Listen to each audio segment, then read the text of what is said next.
राधा वल्लभ श्री हरिवंश। मैं ब्रज आशा लता जी और मेरे इस चैनल में आप सभी लोगों का फिर से हार्दिक स्वागत है। सबसे पहले आप सभी को, मेरे सारे व्यूवर्स को न्यू ईयर की, नव वर्ष की ढेर सारी शुभकामनाएं। ये वर्ष आप सभी के जीवन में हमारे प्रियालाल का, हमारे गुरुदेव का और निकटतम सानिध्य लेके आए और ज़्यादा उनके प्रति हमारा सेवा भावना प्रकट करवाएं, उनका सानिध्य और दर्शन करवाएं। तो इसी शुभकामना के साथ आज के हमारे पॉइंट के ऊपर हम विचार करते हैं।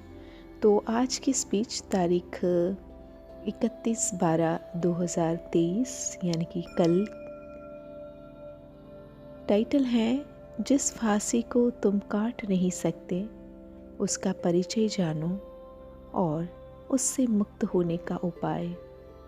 साधु संग की महिमा। तो यहाँ पे मेरा कैचिंग पॉइंट है कि किसी निसहाय की सेवा आपका मंगल ही मंगल कर देगी। तो समझते हैं श्री महाराज जी के वर्डिंग्स। हम हाथ जोड़कर कहते हैं, नाम संकीर्तन हर उत्सव में करना। ऐसी जगह मत जाना जहाँ ये राक्षसी तांडव हो रहे हैं। मान लेना तुम्हारी आयु का हरण, तुम्हारी श्री का हरण, तुम्हारी बुद्धि का हरण, तुम्हारा सर्वस्व हरण करने वाला ये खेल है। आज कहा जाता है कि और दिन तो नहीं, आज तो न्यू ईयर है, आज तो होली है, आज तो दिवाली है। तो और जन्म तो नष्ट कर ही दिए, ये भी नष्ट कर रहे हो। यमराज के भी दूत आएंगे, कहेंगे कि आज हमको हाथ साफ करने का अवसर मिला है। फिर मलमूत्र एक ही थप्पड़ से छोड़ते हैं।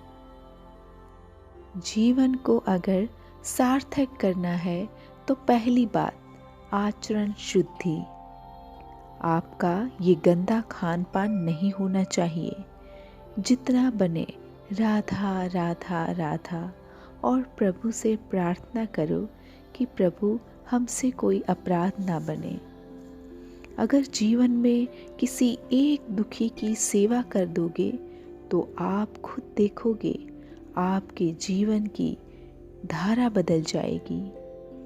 जीवन में किसी एक दुखी को सता दिया तो दुखिया को ना सताइए, दुखिया देगा रोई, और जब दुखिया के मुखिया सुने तो तेरी गति का होई।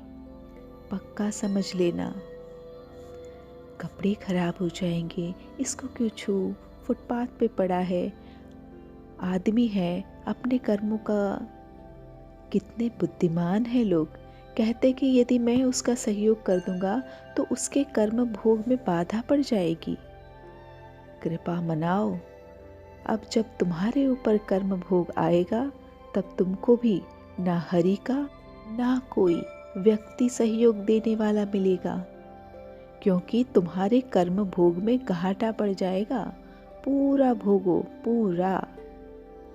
अगर आपने अपने को ना देखते हुए तत्काल अगर जैसे कोई अपने पुत्र या मित्र के लिए दौड़ पड़ता है, किसी भी जीव की रक्षा के लिए, किसी भी माँ बहन की रक्षा के लिए, किसी को सुख देने के लिए दौड़ पड़े, तो भगवान के वचन है, जो दूसरों के लिए अपनी बात छोड़ दी, यानी कि कपड़ा खराब हो जाए, समय ख़त्म हो जाए, हमें तो अमुक ड्यूटी में जाना है, आग लगे सबको, आज मुझे सेवा मिली है, सेवा कर लें।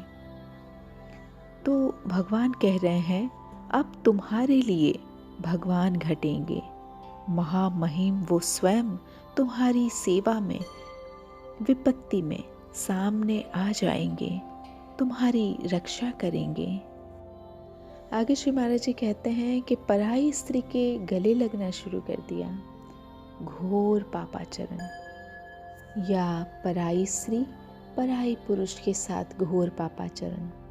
शास्त्र प्रमाण आप ध्यान दीजिएगा, कोई देखे या ना देखे, जो देखना है वो देख रहा है।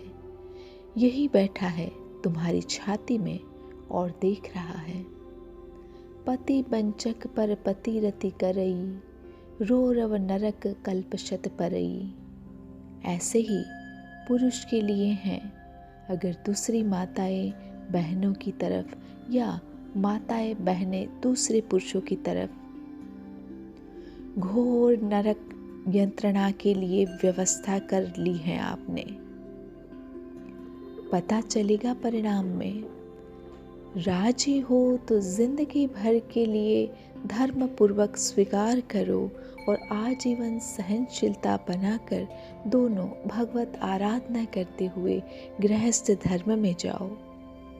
स्वीकार्य है, लेकिन ऐसे स्वीकार्य नहीं कि आज मित्र, कल ब्रेकअप और फिर परसों दूसरा मित्र। भारतीय भाषा में इसे व्यभिचार कहते हैं। श्री महाराज जी आगे बताते हैं कि मनमानी आचरण कर्म बख्शता नहीं। चाहे जो भेष रख लो, चाहे जिस देश में जाके भाग जाओ, अगर बाहरी कानून दंड नहीं दे पाएगा तो भागवतिक कानून दंड देना शुरू कर देगा। आगे श्री महाराज जी नाम जप की महिमा बताते हैं। नाम जप निरंतर चलना ये किसी भगवत प्रेमी महात्मा के कृपा पात्र का ही लक्षण हो सकता है, अन्यथा नहीं। तो हमको यहाँ पे भगवत प्राप्ति के लिए नाम जप जो है वो निरंतर चलाना है, और निरंतर चलाने के लिए गुरु कृपा भी आवश्यक है। ये श्री महाराज जी यहाँ पे बताएं इस सेंटेंस से। और बाकी जो श्री महाराज जी ने ये दीन दुखियों की सहायता के लिए बताया, ये बहुत ही इम्पोर्टेंट पॉइंट है और हम लोग जो है उसको इग्नोर करते हैं।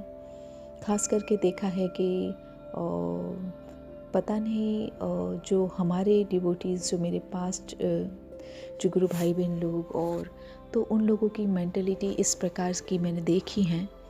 पता नहीं सिद्धांत जो श्री कृपालु जी महाराज जी का है वो कुछ अलग तरीके से है, पर लोगों ने इस तरीके से उसको यूटिलाइज़ कर लिया है कि कोई अगर पीड़ा पा रहा है, कोई दुखी हो रहा है, तो वो उसके कर्मों के कारण हो रहा है। अगर हम उसके किसी भी प्रकार की सहायता कर देंगे तो उसके कर्मों में हमको योगदान हो जाएगा, यानी कि उसके कर्म जो हैं वो हो सकता है हमको भी उसका भुगतना पड़ जाए, मतलब उसमें हमारी भी हिस्सेदारी हो जाए। तो इस तरीके से जो है वो किसी की सेवा के वो करना जो है वो अवॉइड करते हुए मैंने देखा सत्संगियों को। तो यहाँ पे श्री महाराज जी ने जो इस पॉइंट को समझाया है ये बहुत ही इम्पोर्टेंट पॉइंट है, इसलिए मैंने इसको लिया कि ऐसा अगर होता तो श्री महाराज जी यहाँ पे कह रहे हैं कि अगर तुम किसी के लिए बिना स्वार्थ के जब तुम दौड़ पड़ते हो तो तुम्हारे लिए फिर भगवान दौड़ पड़ने के लिए तैयार है। भगवान के शब्द में श्री महाराज जी ने बताया कि फिर उस समय कोई तुम्हारे लिए आए ना आए, पर स्वयं भगवान तुम्हारे लिए उस समय आएंगे। तो ये बहुत बड़ी बात है जो शायद हम लोगों को इग्नोरेंस में हमने सही से सिद्धांत को समझा नहीं, या तो उसको अपने स्वार्थवश उसको तोड़ मरोड़ दिया। तो इसकी वजह से ये गलत कंक्लूज़न हमारे कुछ सत्संगियों के दिमाग में बैठ गया। तो हमको इसको निकालना चाहिए। वास्तव में जो सत्य ये हैं जो श्री महाराज जी शास्त्र के प्रमाण के साथ बता रहे हैं, हमको उसके ऊपर चलना है। तो इसी के साथ मैं आज के इस पॉइंट को यहीं पे विराम देती हूँ और कल मिलते हैं फिर एक नई स्पीच के साथ, एक और नए पॉइंट के साथ। तब तक के लिए thank you so much. Radha Vallabh Shri Harivansh.